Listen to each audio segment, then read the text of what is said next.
I've been attached with the feeling of them waking up with you by my side. A red flag for another person. So it really depends. When you guys talk about that, you should talk about, you know, upfront yung mga boundaries, yung mga non-negotiables ninyo, what goes for me, what doesn't go for you, you know. So communication is very important. Sarap nyo nakakwentuhan ha, para tayo nagkakaroon ng ano dito, na parang life lessons for room eh. Pero ang sarap pakinggan ng mga POVs ninyo because you guys are right. Hindi mo rin pwedeng invalidate yung feelings niya, di ba? For experiencing that because of your red flag, okay? Yung second question ni Hannah is for Donnie. There comes a point sa buhay natin na tayo mismo ang nagiging red flag. Anong ginagawa mong pang-remind sa sarili mo na hindi maging ganong tao? Knowing na hindi rin naman tayo perfect na tao. I think something that can support that too is, do you have somebody in your support system that reminds you? Yeah, 100%. You have to have people who will keep you accountable. And you have to tell them up front na, uy, kung hindi na ako, sabihin mo ako ah. Mahirap yun ah, pero when you reach that point kasi, alam mo na it's coming from the heart and it's not something they'll do to judge you. So that will be my family, of course. Even you. You're someone who tells me stuff na siguro hindi masasabi ng iba, di ba? Talaga?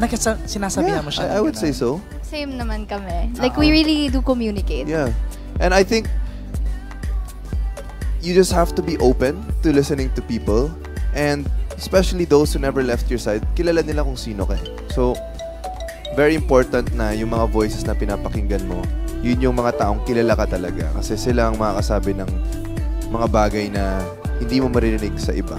Ika nga nila, be, hindi na ikaw yan. Di ba? Ganun, Be, hindi na ikaw yan. Is there anybody here na gustong magtanong mula sa ating, let me know, at si Kuya OG Diaz, magkatanong daw. Abot natin yung microphone kay OG Aaron. Thank you. OG Diaz, Showbiz Doon Update. daw ako para may camera. Parang patay gutom na ako sa exposure. Uy, hindi naman. Ay, sorry.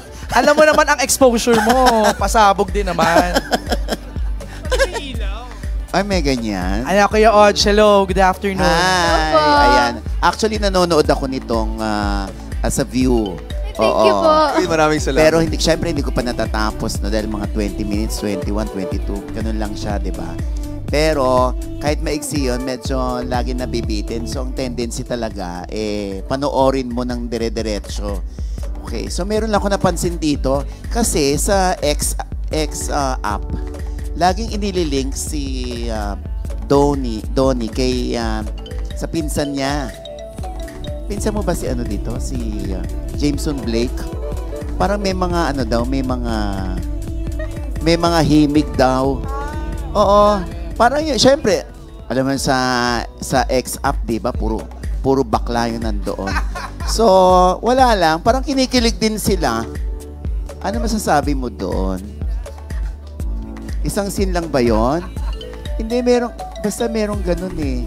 May mga eksena kasi doon na parang yung mga tingin-tingin, yung parang may tension. Pero ginagamit lang kasi ni Jameson. Correct. Si Donnie. Oo. Pero, ang totoo, tama ako, si Jameson ang meron sa'yo. Sorry ah. Nakalimutan ko na tuloy. But anyway, ano masasabi mo doon, Donnie? Masasabi ko, hindi ko, ano ba yan? Ano ba? Hindi, alam mo, binibigyan... Salamat dahil nanonood sila ng show, siguro. Binibigyan... ini-splice daw yung video. Ginagawang BL. BL as in baklaan lang. Salamat nakitaan nyo kami ng chemistry ni Jameson. Sabi ko, salamat. Maraming salamat. Tsaka at least yung how to spot a red flag, ibig sabihin, nakikita rin ng lahat ng tao. Si Beto. Kasi gumagawa sila sarili ng fantasy sa... Alternate universe, di ba? Gumagawa sila ng ganon. Oo, yun. Anyway, ang gusto ko itanong sa inyo, kung hindi kayo makaspot ng red flag sa isa't isa, ano yung ayaw nyo sa ikaw, anong ayaw mo ayaw mo sa lalaki? What's a red flag for you? Kaya yung pet peeve mo. Actually, Siguro syempre ayaw naman po natin lahat. Siguro sinungaling po. Sinungaling, hindi honest. Yun naman po yung mga common red Pero yung flags. sinungaling, di ba, normal lang yun. Wag lang talagang mahalata. Ha?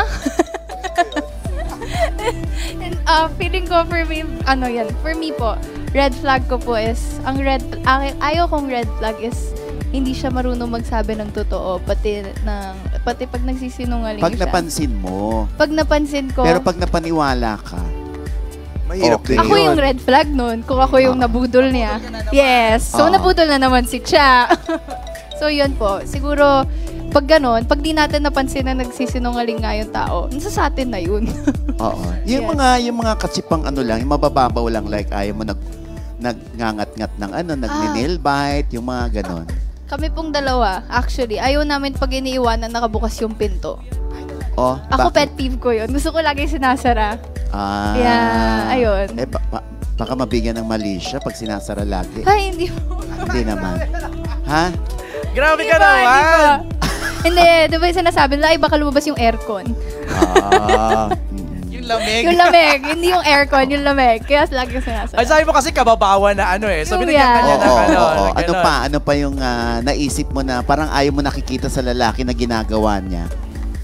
Yun kunari lang yung nangangalkal ng ilong, yung mga ganyan. Grabe naman. Hindi po, siguro ako... Hindi ko nga sinabi nangungulangot, ano. So, Normal lang, kasi lahat naman tayo, siguro nung bata tayo, nangulangot tayo, di ba? wag lang Nung bata, Nung bata, ngayon di ka ngayon ka ngayon. nangungulangot. Hindi, Normal lang syempre, yun. kulangot with caution. Wait lang! normal lang naman Autos yung... pass kulangot. Oy, wait lang. Normal lang naman yung basta wag kakainin. Anyway, Yes! Gentleman, kailangan gentleman ng lalaki. okay. So, ikaw naman, Donnie. Siguro yung hindi nagtatrato ng taong, kunyari, yung mga nasa paligid nila ng maayos. Like, makikita mo, kung sa pananalita nila, walang respeto, ganun. Tapos, medyo full of themselves. Ang hirap kasi ng ganun. Mayabang. Yan, pwede rin. Mayabang, tsaka hindi niya iniisip yung mga ibang tao. Okay. So, medyo malalim yun. Yung kababawan lang. Kababawan. Nakikita mo na ginagawa ng babae na, yak, parang ayaw mo. Parang sana hindi niya ginawa yun. Sana hindi siya nangangamot ng singit. Yung mga ganyan, ano. Kakagat ng koko, ayoko yun. Oo, yung gumagano. Tapos sobrang deep na nito. Feeling ko mga ganun ako. Pero Oo, normal nagki-cringe lang ako. naman yun. Pero yung kukusapaan, medyo ano na yun. Hey! Medyo, kung ganun yung ginagawa, medyo red flag na yun siguro. Oo. Ano? Kulangot, kuko sa paa. Ano ba yan? Ano pa Diyos po? ko.